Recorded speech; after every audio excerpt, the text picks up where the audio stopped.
Pada kesempatan pagi hari ini kita membahas topik dengan judul bekal seorang mukmin ya. Ini pembahasan mengingatkan kita akan namanya perjalanan. Namanya perjalanan butuh dengan bekal.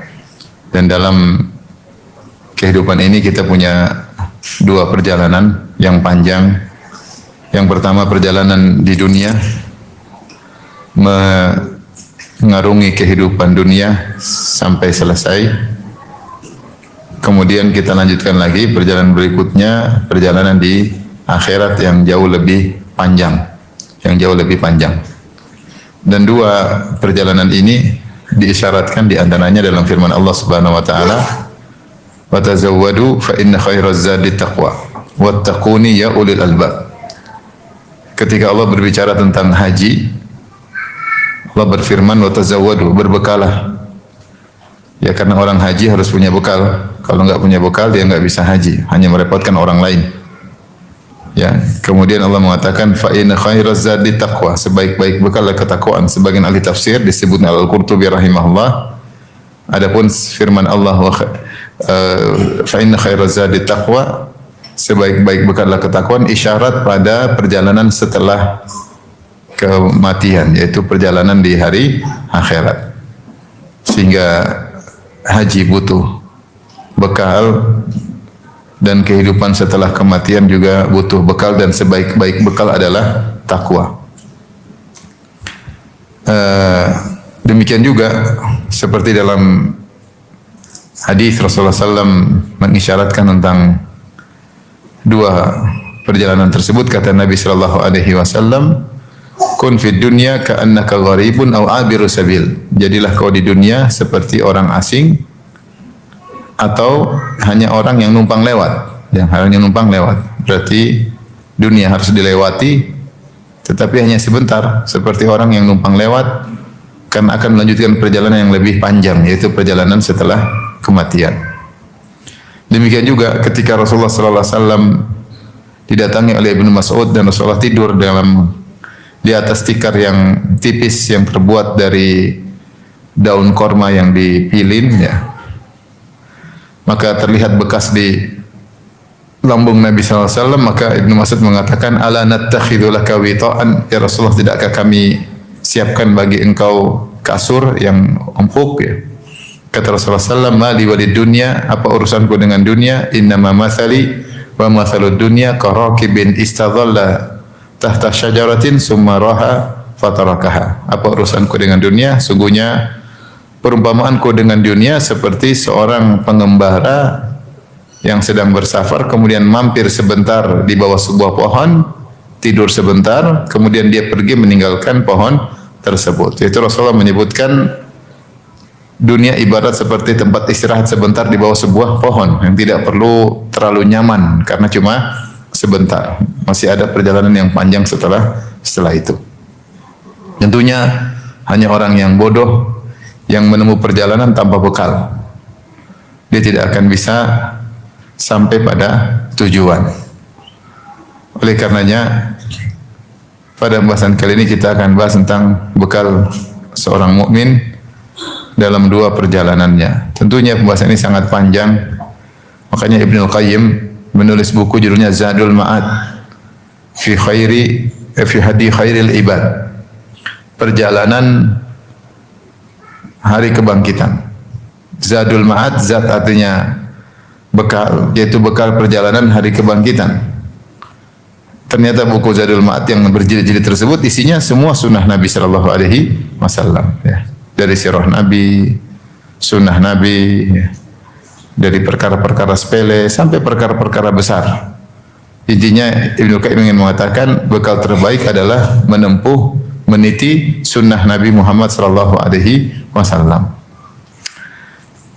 Oleh karenanya kalau kita bilang bekal, semua ajaran Islam adalah bekal. Tapi pada kesempatan kali ini saya ingin menyampaikan poin-poin penting yang menurut saya perlu kita tinjau kembali, perlu kita renungkan kembali agar perjalanan kita mungkin lebih baik. Safar kita di dunia dan safar kita di akhirat semoga menjadi lebih baik, ya. Adapun perjalanan pertama, ya, safar di dunia, perjalanan dunia, ya, yang kita tidak tahu mungkin sudah sebentar lagi selesai, ya. Entah sudah tinggal berapa lama lagi perjalanan kita. Ya. Ibu-ibu yang usianya ada 60 coba angkat tangan. Ah, udah, entar lagi itu biasanya. Bapak-bapak yang sudah di atas 60 ada, entar. Ya. Biasanya entar lagi biasanya. Tapi kita nggak tahu, kadang-kadang yang rambutnya masih hitam semua di luar sampai. Kita nggak ada yang tahu. Tapi perjalanan kita akan sampai pada titik yang sama. Sampai pada tujuan. Kita semua ngantri dalam rel kematian dan tidak ada yang keluar dari rel tersebut. Hanya saja kita tidak tahu siapa yang depan, siapa yang belakang. Tetapi Qul innal mauta alladhi tafirruna minhu fa innahu mulaqikum. Katakanlah bahwasanya kematian yang kalian lari darinya pasti menemui kalian dari depan. Jadi kematian mengejar kita. Kata Allah, aina ma takunu yudrikumul maut. Dimanapun kalian pergi, kematian mengejar. Bukan cuma mengejar, dari depan dia nungguin. Ya, dia udah kejar dari belakang, kita udah kabur, tahu-tahu datang dari depan. Ya. Qul innal mauta alladhi tafirruna minhu fa innahu mulaqikum. Sungguhnya kematian yang kalian kabur darinya dia akan menemui kalian dari depan. Terus mau kemana? Mau kabur dikejar dari belakang, kabur tahu-tahu datang dari depan. Jadi masalah safar tersebut bisa saja berhenti kapan-kapan. Saya kemarin baru ketemu kawan termasuk hobi olahraga. Ustaz baru kemarin kawan usia 52 atau 50 sekian meninggal dunia. Padahal olahraga lari sepekan 2 kali atau 3 kali. Meninggal pas lari. Ya. Kalau sebagian kita kan cuma lari dari kenyataan. Ini lari beneran, dia lari beneran. Terus meninggal. Banyak orang olahraga pengen lari dari kematian malah meninggal dunia. Oleh karenanya sementara ada sebagian orang yang tidak olahraga umur panjang. Ya bukan berarti saya bilang jangan olahraga ya.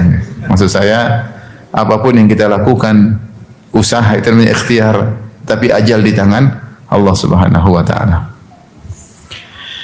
Maka safar yang di dunia ini yang sedikit ini ya 60 70 tahun harus kita perhatikan karena dia adalah penentu untuk safar berikutnya. Dan bekal untuk safar berikutnya kita kumpulkan dalam kehidupan ini. Safar, bekal untuk safar yang panjang kita hanya bisa kumpulkan di dunia ini. Maka kita harus serius ya. Di antara hal yang mungkin perlu kita renungkan kembali tentang kenapa kita diciptakan. Kita apa diciptakan? Kita diciptakan untuk apa, ikhwan dan akhwat? Untuk beribadah kepada siapa? Allah. Untuk beribadah kepada Allah. Salah satu tujuan untuk beribadah kepada Allah. Salah satu tujuan di antara bentuk ibadah yang paling agung adalah mengenali Allah. Mengenali Allah. Makanya Allah berfirman, ya, "Wa ma khalaqtul jinna wal insa illa liya'budun." Tidaklah aku ciptakan jin dan manusia kecuali untuk beribadah kepadaku, kata Allah Subhanahu wa taala. Ada seseorang merenungkan, dia bilang tidaklah Allah ciptakan apapun kecuali ada tujuannya. Allah enggak ada ciptakan sesuatu batila. Rabbana ma khalaqta hadza batila. Ya Allah, tidak ada kau ciptakan ini sia-sia. Kau ciptakan langit ada tujuannya. Engkau ciptakan matahari ada tujuannya. Engkau menciptakan rembulan ada tujuannya. Engkau menciptakan oksigen ada tujuannya. Engkau menciptakan tanah ada tujuannya. Engkau menciptakan sebagian misalnya logam-logam ada tujuannya. Semua ada tujuannya, ada fungsinya. Ya, matahari ada tujuannya, rembulan tujuannya. Maka kita juga diciptakan ada tujuannya. Kita juga diciptakan tujuannya. Tujuannya adalah untuk beribadah kepada Allah.